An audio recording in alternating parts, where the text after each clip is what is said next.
Ladies and gentlemen, in a world where John Cena is actively trying to ruin wrestling, in a world where fans believe that TKO is ruining wrestling, today I've posed to you the question, how can WWE ruin Money in the Bank 2025? So I've grabbed a bunch of your answers and we're going to review a bunch of them, probably roast some of them, we'll see. Now, if you want to be part of these types of videos in the future, make sure that you're following me on X, because every once in a while we do these question-based videos where you guys are really leading the conversation. And as always, don't forget to subscribe to this channel, ring the bell for notifications. If you're a wrestling fan, I know that you're going to fall in love with his YouTube channel because we always upload daily wrestling content. Now, if you do want more than just daily wrestling content, I encourage you to come over to the Patreon, patreon.com/SantiZap. Over there, you're going to get so much more extra content like our Raw reviews, SmackDown reviews, and a whole bunch of watch-alongs that we can't post here because of copyright issues. So come check them out, patreon.com/SantiZap. Link in the description, link in the pinned comment. All right, that's enough. Let's get started with the video. Seth Rollins wins Money in the Bank. He's one of my favorite wrestlers, but him winning is way too predictable. Listen, I do like unpredictability. However, I'm also not somebody that just automatically hates results simply because they were predictable. In fact, I'm a big believer that if the best possible result just happens to be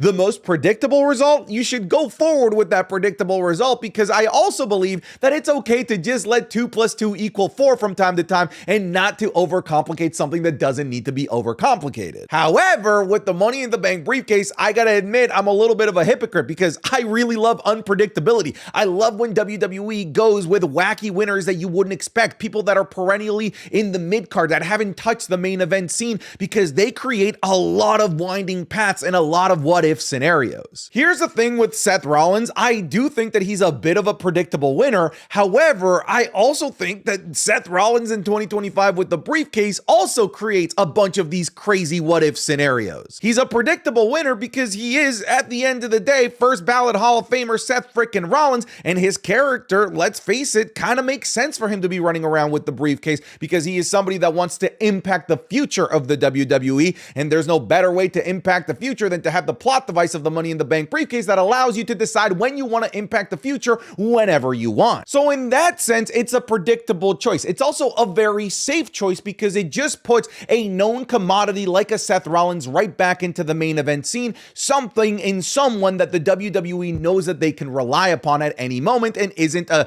crazy experiment that could backfire on them. But Seth Rollins winning it just creates and gives us the scenario of Seth Rollins versus John Cena, a scenario that I would love to see, a scenario that's kind of weird that neither party has really acknowledged, considering Seth Rollins is trying to save the future of the WWE and John Cena is trying to tarnish it. They should at some point come to blows, and the Money in the Bank briefcase might be the way to do that. However, I ultimately kind of agree with you. I do think it's a very predictable outcome, but I don't think it's an outcome that would ruin Money in the Bank for me, or really it shouldn't ruin it for most people at least. Jade winning would probably destroy the event for me. Well, guess what? I've got some good news for you because she's not in it. Solo Sakoa winning the briefcase and cashing in on Jacob Fatu. It's so awful, I'm sure WWE has put it on the table. Unfortunately, we need to consider this as a possibility. I don't think that Solo Sakoa winning the briefcase is inherently bad. I think that if he were to win, it would be a bold decision.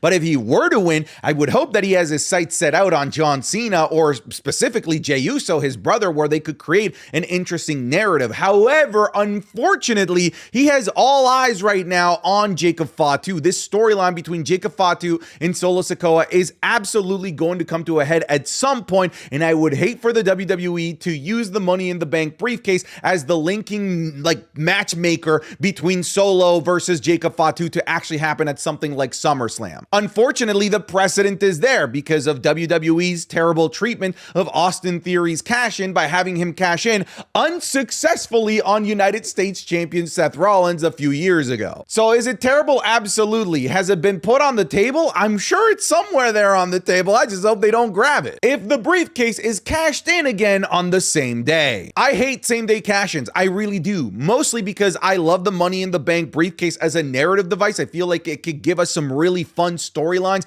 even if WWE has just simplified it over the last couple of years to whoever holds the briefcase is a giant colossal idiot until they're finally not and the cash-in actually works. But I at the very least prefer that the danger is there, and to eliminate that danger and remove that plot device from your ecosystem immediately after putting it into the ecosystem, I think is a huge disservice. They did it last year with Drew McIntyre, and funnily enough, enough, when I called it out as bad, as terrible, as stupid, so many people jumped down my throat saying that I'm not seeing the bigger vision to let Papa H cook. And here we are a whole year later, and now pretty much everyone agrees that Drew McIntyre burning the Money in the Bank briefcase to elevate a feud that was already a burning freaking forest fire against CM Punk was a terrible idea. Hopefully everyone has seen the light. Most same-day cash-ins are awful, and I don't want to see it this year. If El Grande Americano wins, we riot. So in the lead up to WrestleMania, the El Grande Americano character certainly turned a few heads and got some people very upset. Nowadays, it's getting a little bit worse considering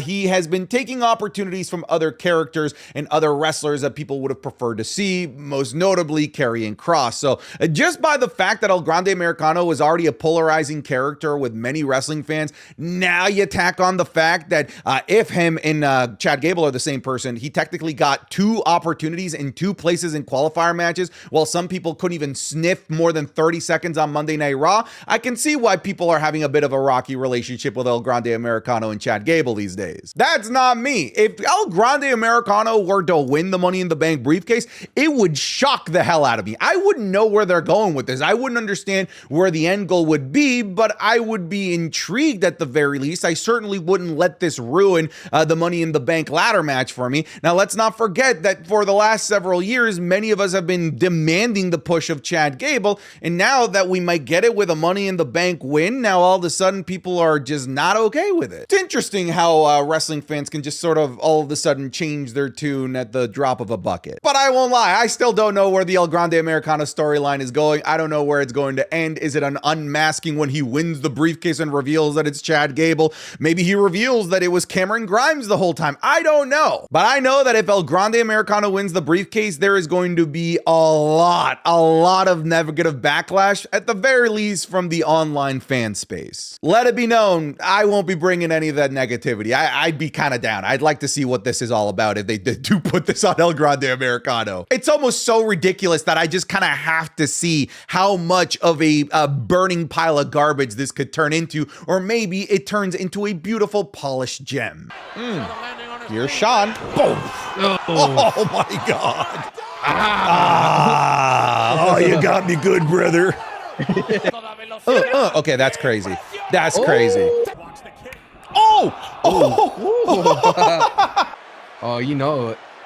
Spear! Oh! That was a sneak peek of this week's Wrestling is Cool Match Club, available exclusively on patreon.com/SantiZap. This week, we're looking at a match between the 2 most hated men in wrestling, Vince McMahon versus Hulk Hogan, in a bloody anything goes match at WrestleMania 19. We're going to Royal Rumble 2024 to see the match between Roman Reigns, LA Knight, Randy Orton, and AJ Styles for the Undisputed Championship. We're looking at an indie gem between Adam Cole as NXT North American Champion going up against Gunther. The super kick heard around the world because we're going to be looking at Shawn Michaels versus Shelton Benjamin from Raw in 2005. And the high-flying classic between Hijo del Vikingo and Rey Fenix at Triple Mania. You're going to get this, plus the Raw reviews, the SmackDown reviews, and a whole host of other series that we can never upload on YouTube because we use actual real footage that we just get blocked on YouTube due to copyright problems. So come check it out. It's patreon.com/SantiZap. I'm confident that if you even try for 1 month, that you're going to fall in love with all of the daily content that we upload there, plus the community that we have there as well. If you're already a patron, thank you so much for your support, but now let's get you back to the video. Travis Scott helping Cena and Logan beat Jay and Cody. I want to say that this isn't possible, that it's not going to happen, but unfortunately, this has to be in consideration. Hell, the rumor mill initially was that it was going to be Logan Paul, John Cena, and Travis Scott facing both Usos and Cody Rhodes in a 6-man tag match.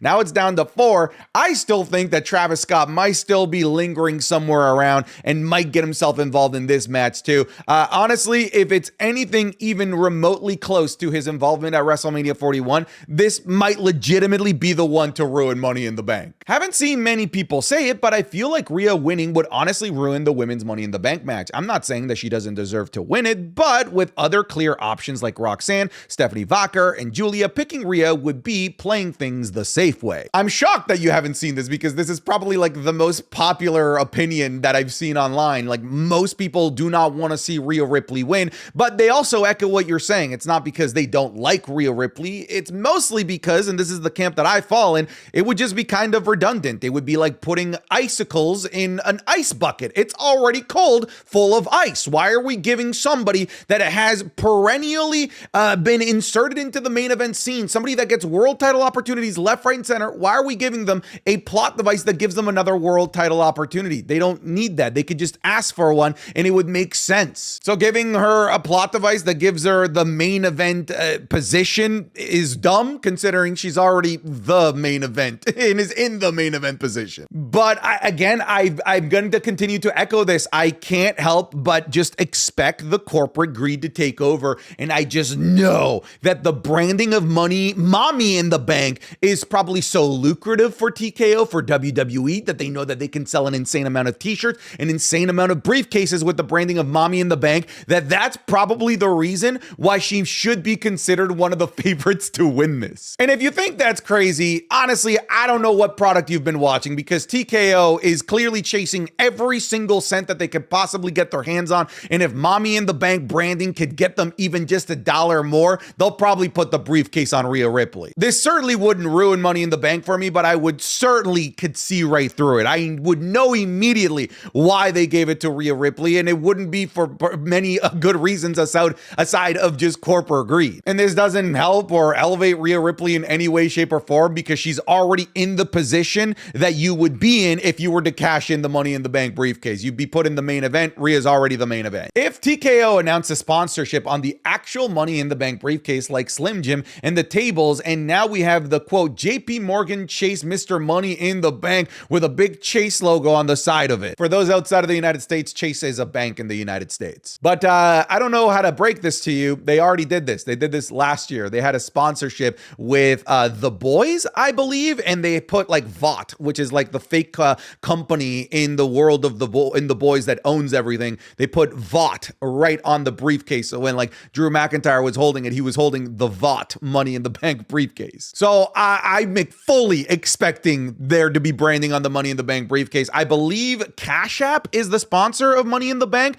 So absolutely 100% expect Cash App to be in the Money in the Bank briefcase as a sponsor. Honestly, as a sponsor placement, that kind of makes sense for Cash App. So if this is what's going to ruin Money in the Bank for you, I'm just going to predict it now. It's already ruined for you, brother. There's definitely a Cash App logo on this bad boy. The Rock coming back, because we know we can't rely on him. Look, The Rock coming back for me would make me upset. I think I would be annoyed, but I don't think that it would ruin Money in the Bank. If anything, it has a chance to ruin shows beyond Money in the Bank, because now we have this expectation of The Rock. Oh my God, the Souls. Will he have a match with Cody Rhodes? Oh, we're finally going to get The Rock versus Roman Reigns. We will once again start turning our brains. We will once again begin to fantasy book bullshit for The Rock that he doesn't have time for. You don't think that that's what's going to happen? Because that's exactly what happened after Bad Blood, all right? It's exactly what we would do as wrestling fans, and it's not our fault. If we see The Rock on TV,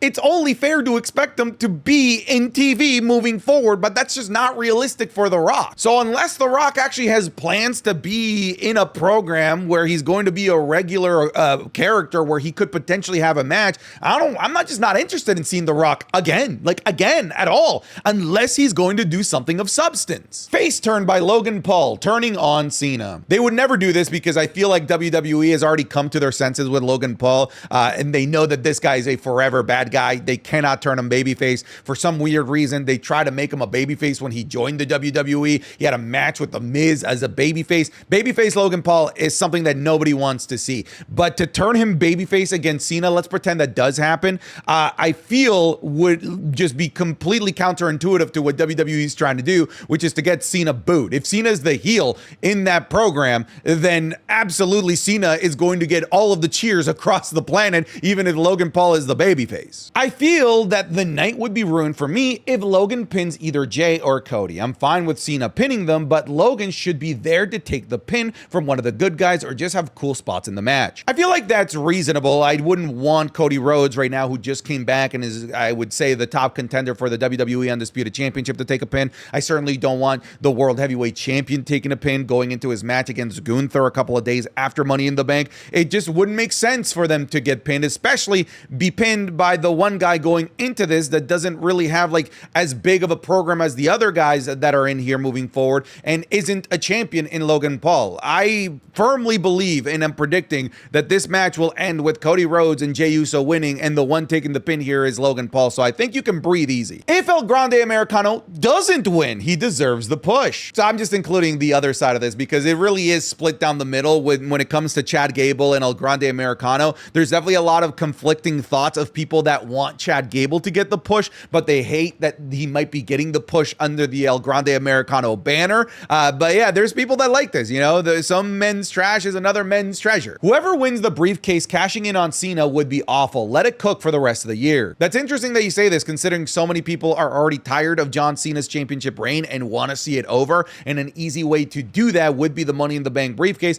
But I will say, I feel like that wouldn't be poetic enough, that wouldn't be the right stage for Cena to lose the briefcase and for WWE to be saved. I feel like whoever cashes in the briefcase should be doing it for their own personal greed. Meanwhile, whoever beats Cena should be doing it for the altruistic reason of saving professional wrestling. If Roman doesn't show up, I feel like it's a perfect opportunity, especially if Braun and Bronson show up, which they will. He can get his revenge and a fire lit to restart this feud. So I felt a lot more confident about the return of Roman Reigns on this show had CM Punk actually qualified. I was fully expecting CM Punk to qualify for this match. Unfortunately, he didn't. Now, I'm still expecting somebody to cost Seth Rollins the match, but now I don't think it's going to be Roman. Now I think it's going to be CM Punk, because I, for a while, thought that both CM Punk and Seth Rollins were going to be fighting at the top of the ladder, about to grab the briefcase, and then Roman's music hits, and then he takes out both of them. I thought that was going to be the play, but now, if it's just Rollins, I feel like it's less likely that it's going to be Roman and more likely that it's going to be CM Punk. But I still think that Roman Reigns has to be in consideration here, considering Money in the Bank is a huge show. And two, we have a Saudi show right around the corner. Roman likes to work those usually, typically. And three, this could be our catalyst, our setup for perhaps the big Seth Rollins versus Roman Reigns blow off at SummerSlam. Maybe they do something like Braun Breaker and Seth Rollins versus CM Punk and Roman Reigns, the match that many of us thought we were going to be getting at Backlash. Maybe Roman comes back here and we set that up for the Saudi show at the end of June. LA Knight losing his third Money in the Bank in a row. I think at this point, LA Knight fans are fully invested in this victory here.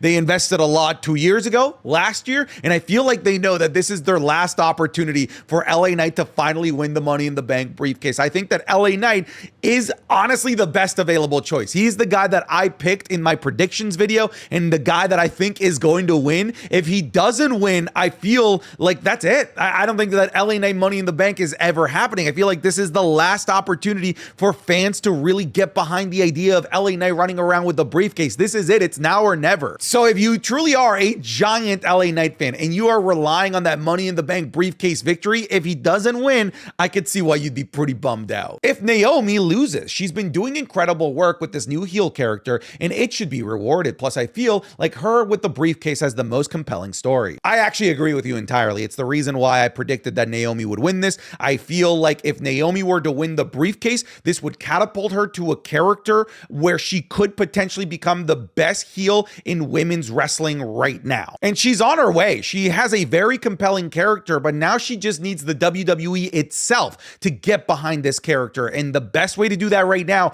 is with the briefcase. And a crazy, like unhinged character like Naomi right now is the best character to be running around with this briefcase. I also think that this is the best way to set us up for the big three triple threat between her, Bianca Belair, and Jade Cargill. And I think that when that triple threat inevitably happens, it's going to be for the Women's World Championship, a Women's World Championship that Naomi will win by winning the Money in the Bank briefcase and cashing in. I genuinely would be bummed if Naomi doesn't win. I don't think that it would ruin it for me because I feel like I would be happy with many of the results, specifically in the women's ladder match, but Naomi just simply is the best one. Stephanie Vaquer winning the briefcase. Okay, that's just dumb. All right, folks, thanks so much for watching this video. I'll see you guys in the next one. Don't forget that we'll be watching Money in the Bank together as a community here on YouTube on the Saturday night, so make sure you pop by. See ya. Take care. Goodbye. Get out of here.